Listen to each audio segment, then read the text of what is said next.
the Shadow Women's Minister, Julie Collins. Julie Collins, thanks so much for your time.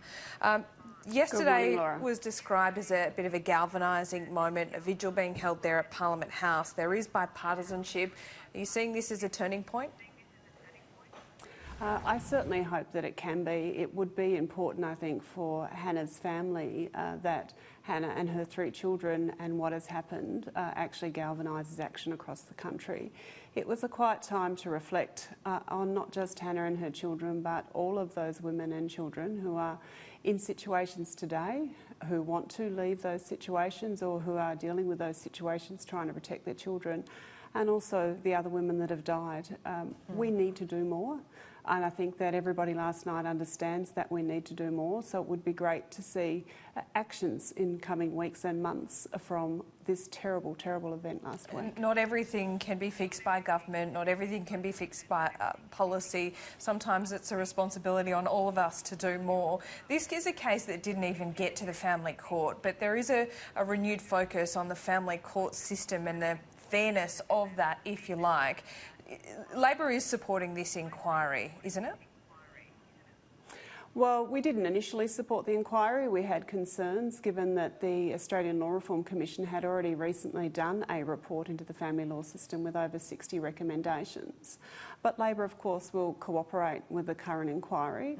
Our concern has been that some people coming forward giving evidence might not be believed, given some of the comments of some of the other members of that committee.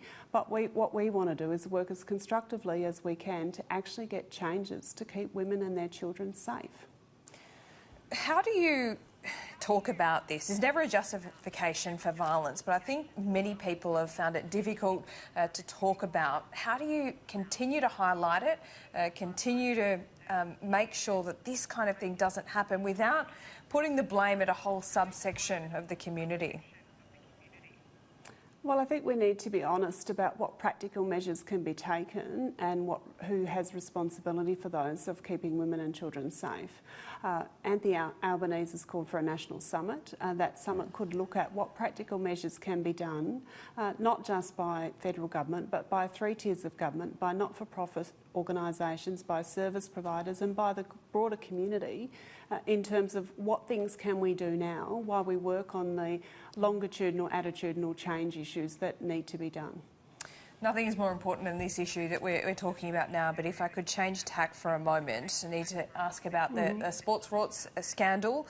Emails between the Prime Minister's office and Bridget Mackenzie's office were revealed yesterday. Labor certainly pushed this in question time.